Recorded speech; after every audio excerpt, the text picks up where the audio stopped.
Joining us now for our conversation about housing here in Collier County is Kim Grant, the Director of Community and Human Services for Collier County Government. Thank you for joining us here on Naples Daily Newsmakers. Well, thank you for the opportunity.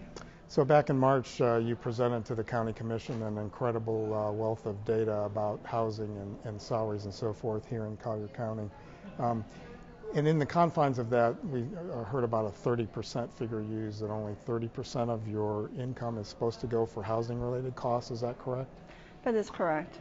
And it's one of the most common questions I get, because people, when they ask about affordable housing, want to know what price of a house or what rental.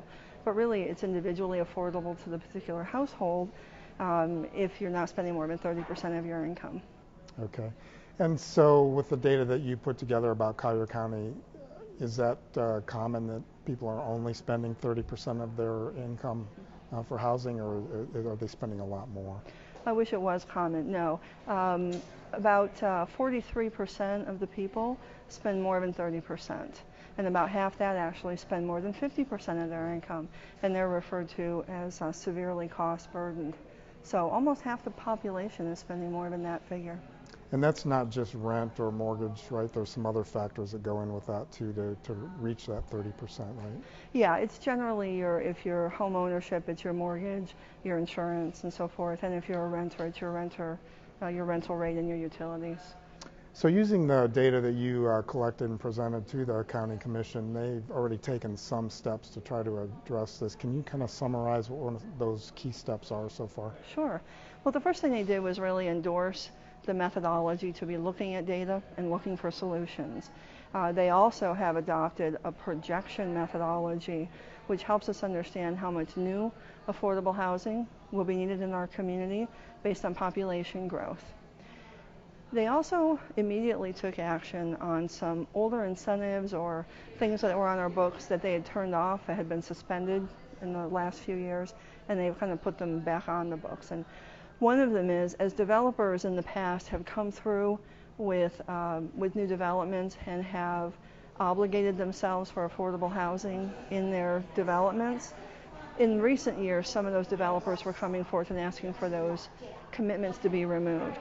So as of June this year, the commissioners have said that they will no longer support that. They want to see those affordable units stay and be built. The other thing they did recently was they have reinstated impact fee deferrals for single-family affordable units.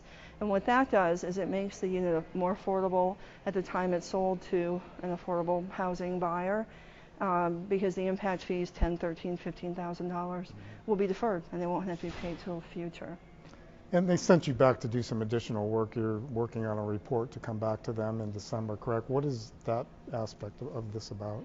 Well, I appreciate you asking that, because what we've done so far is take a look at the situation and kind of gotten more clarity on what the issues are and what we need to solve.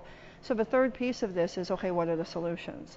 So the commission charged myself, my staff, and the Affordable Housing Advisory Committee, as well as members of the public, we've already held a couple of public forums, to go back and look at incentives, solutions, opportunities, and bring them back a report in December to look at the committee's and the group's recommendations for further solutions and incentives for affordable housing.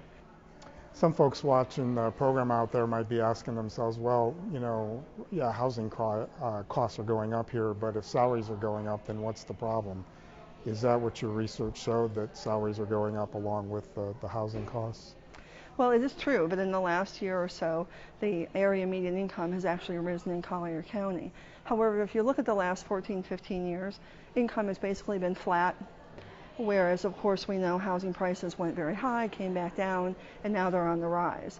So the situation we're in at this point is that a few more people can probably get into homes, but as the home prices continue to rise, if income doesn't go up proportionally, we're going to start to have fewer and fewer people able to get into the market. We've also heard some people say, well, everybody doesn't need to live in a house, they can just go rent. So this is a problem that exists outside of just home ownership, correct? 100% correct. In fact, some of our data shows that it's actually worse with the rental market. We have not as many rental units here, and as income rises, as housing prices rise, rental is more attractive, but there's not a large inventory that's not already occupied, and the rental rates have also been going up quite steadily and quite quickly over the past couple of years. So that's actually another area that our committee is looking at and we'll be bringing back to the commission is more rental that's affordable in our community. Kim Grant, Director of Community and Human Services here in Collier County. I want to thank you for joining us today on Naples Daily Newsmakers. Thank you for the opportunity.